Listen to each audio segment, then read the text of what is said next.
సంబంధించిన పథకం అధ్యక్ష. ఈ పథకానికి 60% వాళ్ళు ఇస్తే 40% మనం ఇస్తాం అధ్యక్ష. 2024-25 విద్యా సంవత్సరానికి 1913 కోట్లకు ఆమోదం ఇచ్చారు అధ్యక్ష సెంట్రల్ గవర్నమెంట్.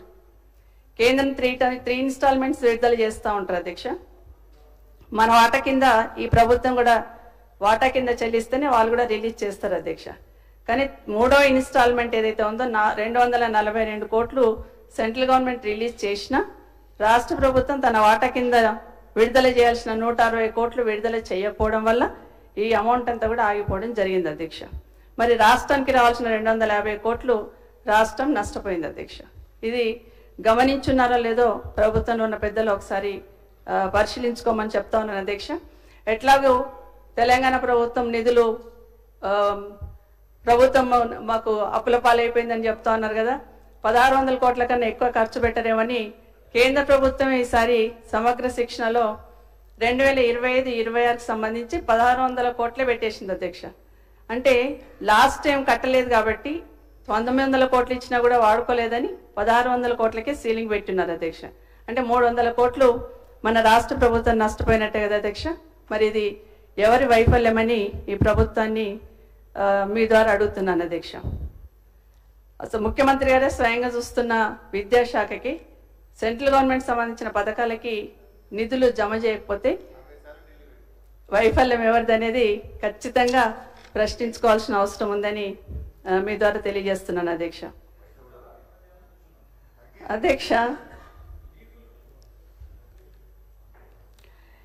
అధ్యక్ష ప్రభుత్వ పాఠశాలకు సంబంధించి స్ట్రెంత్ పెంచాలని అందరం ప్రయత్నం చేస్తూ ఉంటాం అధ్యక్ష.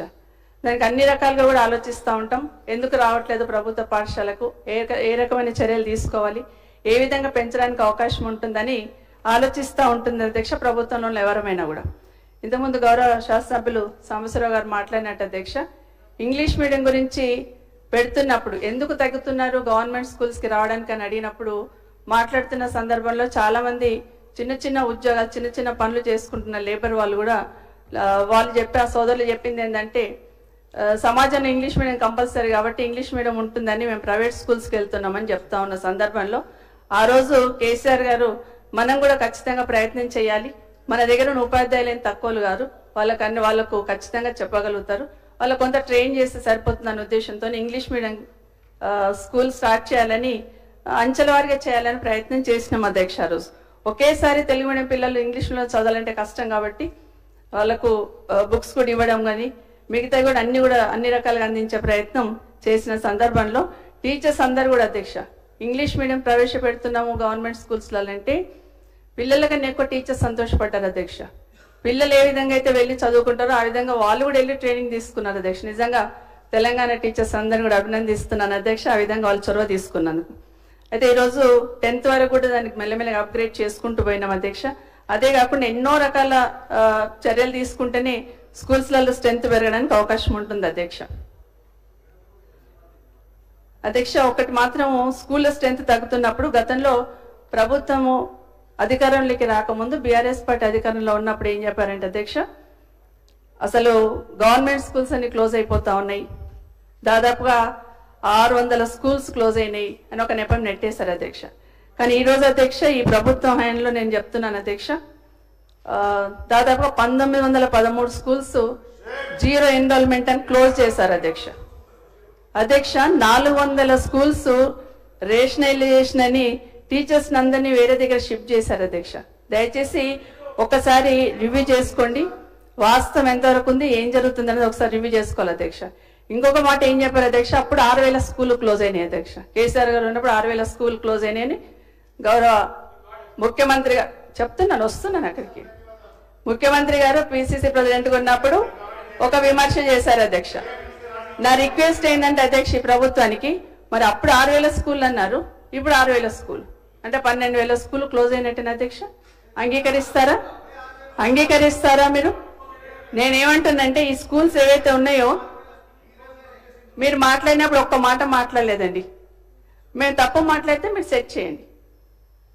ఒకవేళ నిజంగానే మనమందరం కూడా సర్దుకోవాలి కదా, నిజంగానే క్లోజ్ అయి ఉంటే ఎక్కడ క్లోజ్ అయినా వెరిఫై చేసుకోవాలి కదా మనము. గతంలో క్లోజ్ అయిన 6000 స్కూళ్ళు ప్రభుత్వంలోకి రాగానే మేము స్టార్ట్ చేస్తామన్నారు. ఎన్ని స్కూళ్ళు స్టార్ట్ చేశారు అధ్యక్ష? గతంలో క్లోజ్ అయిన 6000 స్కూల్స్లలో ఏ ఊర్లో క్లోజ్ అయింది అనేది రిపోర్ట్ ఉంటుంది కదా అధ్యక్ష. ఎన్ని స్కూల్స్ మనం స్టార్ట్ చేశారు మీరు ఈ ప్రభుత్వం వచ్చిన తర్వాత? గతంలో క్లోజ్ అయిన స్కూల్స్ ఎన్ని స్టార్ట్ చేశారు? లాస్ట్ టైం కూడా అడిగాను అధ్యక్ష, లాస్ట్ అసెంబ్లీలో సమాధానం రాలేదు. కనీసం ఇప్పుడైనా సమాధానం ఇవ్వండి, ఎన్ని స్కూల్స్ స్టార్ట్ చేశారు? మరి ఇప్పుడు 1913 స్కూల్స్ క్లోజ్ అయినాయి, పూర్తిగా క్లోజ్ చేశారు అధ్యక్ష, జీరో ఎన్రోల్మెంట్ అని. మళ్ళీ ఒక 4000 స్కూల్స్ కూడా 10 లోపల పిల్లలు ఉన్నారని అడ్జస్ట్ చేసే ప్రయత్నం చేస్తున్నారు అధ్యక్ష. దీనికి సంబంధించి సమాధానం ఇవ్వాలని కోరుతా ఉన్నాను అధ్యక్ష. అధ్యక్ష, ప్రతి గ్రామ పంచాయతీలో ఒక స్కూల్ కంపల్సరీ ఉండాలని చెప్పారు అధ్యక్ష. ఖచ్చితంగా ఉండాలి అని గతంలో ఈ ప్రభుత్వం అధికారంలో రాకముందు హామీ ఇచ్చారు. ఆ విధంగా చేస్తామని చెప్పారు అధ్యక్ష. కానీ అధ్యక్ష, ఈరోజు రిపోర్ట్ తీసుకుంటే అధ్యక్ష 257 గ్రామ పంచాయతీలలో స్కూళ్ళు లేవు అధ్యక్ష. దయచేసి రిపోర్ట్ తెప్పించుకోండి. 257 గ్రామ పంచాయతీలలో ఎందుకు లేవనేది దయచేసి రిపోర్ట్ తెప్పించుకొని చర్యలు తీసుకోవాలని ఈ ప్రభుత్వాన్ని కోరుతా ఉన్నాను అధ్యక్ష. ఇంకోటి అధ్యక్ష, గత ప్రభుత్వం ఏదో మొత్తం విధ్వంసం చేసింది, గత ప్రభుత్వం అసలు ఏది పట్టించుకోలేదని మాట్లాడారు అధ్యక్ష. సరే, మీరు వచ్చారు, బాగా పట్టించుకుంటున్నారు, బాగా విద్యా కమిషన్ వేశారు, ముఖ్యమంత్రి గారే తన దగ్గర పెట్టుకున్నారు. మరి స్ట్రెంత్ ఎందుకు తగ్గింది అధ్యక్ష?